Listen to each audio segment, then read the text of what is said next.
It looks like Drake and Kendrick Lamar might finally be ready to bury the hatchet following the Grammys and Super Bowl.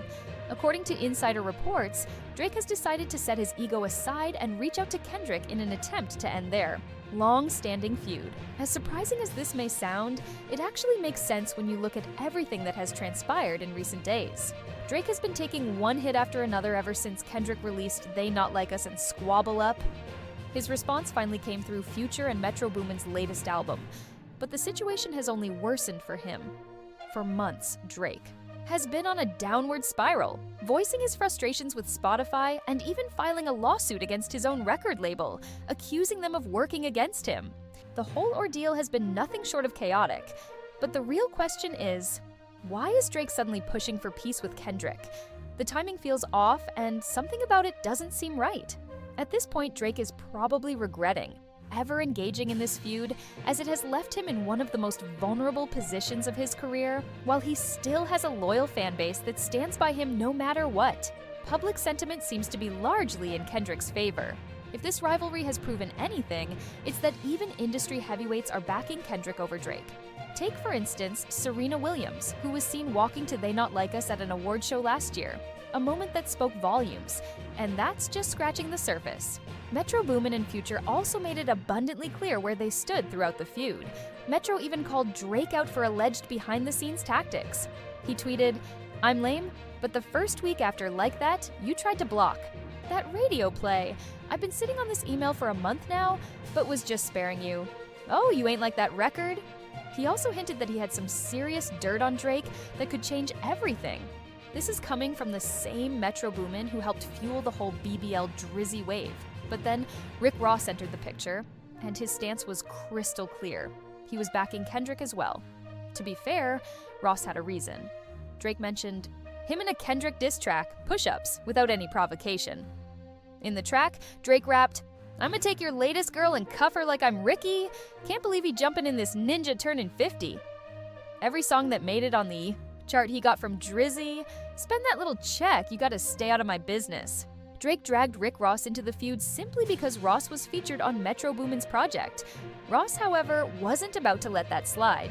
He fired back with his own diss track, Champagne Moments, where he called out Drake for using ghostwriters and accused him of being soft. He didn't hold back, rapping, "Get bullied, don't walk up on me, cause the clip is fully a ninja's pee, don't wanna push me, I'm like, really?" Woody liked his moves, but he never had to fight in school. Always ran, another ninja had to write your rules. Flow is copy and paste, Wheezy gave you the juice, another white boy at the park wanna hang with the crew. Ross even went after the long-standing rumors about Drake undergoing cosmetic surgery. He added, "Yeah, you had that surgery, that six-pack gone. That's why you wearing that funny sup. You can't hide it, ninja." At this point, Drake has amassed a growing list of industry rivals, but few realized just how deep this went. Most assumed he still had a solid support system, until Kendrick swept 5 major Grammys and the crowd erupted when he took the stage. And if there was ever a moment that stung, it was when the audience erupted into cheers as Kendrick walked up to accept his award. That had to hit Drake on a different level, making it clear just how dominant Kendrick is right now. Up until now, many believed Drake still had unwavering support from key figures in the industry.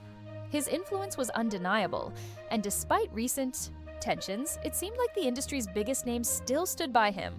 But then, even Beyoncé was caught dancing to They Not Like Us, a track widely seen as a direct shot at Drake. And let's be honest, Beyoncé doesn't engage in industry feuds unless there's something serious at play. She's one of the most calculated and private artists in the game, known for staying above drama and choosing her public moments carefully. Yet, there she was, all smiles, vibing like she didn't have a care in the world. For someone as intentional as Beyoncé, this wasn't just a casual moment, it was a statement. Normally, she keeps a composed and collected presence at these events, rarely giving the media anything to speculate on. But this time, she wasn't just enjoying the song. She was embracing the energy, making it clear that she wasn't afraid to be seen aligning with the other shift in allegiances. Or was she simply enjoying a song without considering the larger implications? Either way, the moment was impossible to ignore. It sent a clear message. Even those once considered neutral weren't afraid to engage, whether intentionally or not. And if someone as powerful as Beyoncé was willing to publicly acknowledge the track, it raised a bigger question. Was Drake losing his industry stronghold faster than anyone anticipated? And she wasn't the only one.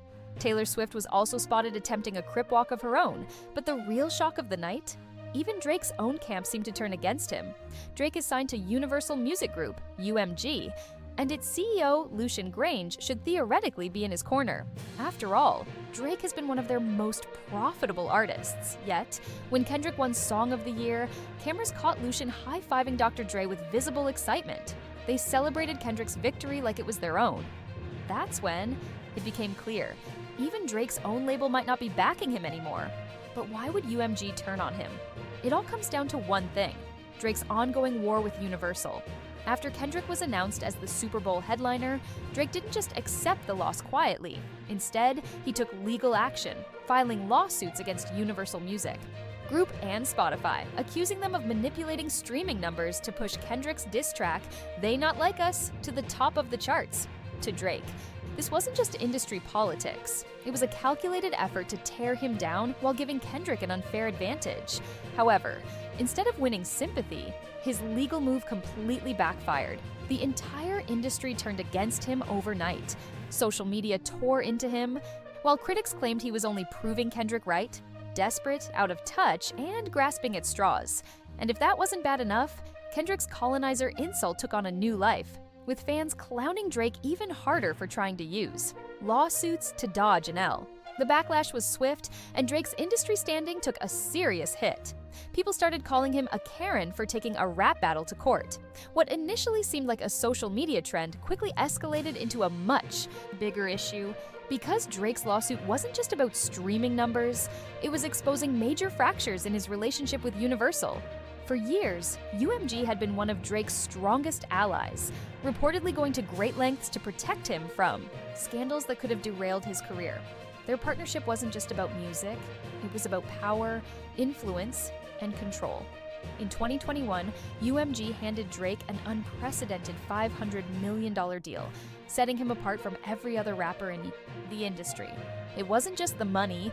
Lucian Grange made it clear that Drake had a blank check whenever he wanted. For years, the label treated him like hip-hop royalty, ensuring nothing disrupted his reign. Every album rollout was meticulously planned, every controversy strategically handled, and every move backed by the industry's most powerful executives. From exclusive playlist placements to lucrative partnerships, Drake enjoyed privileges that few artists could ever dream of. But now, the tides are shifting in ways no one expected. The same industry that once shielded him from scrutiny is no longer offering the same protection. His lawsuit against Universal and Spotify wasn't just a legal dispute.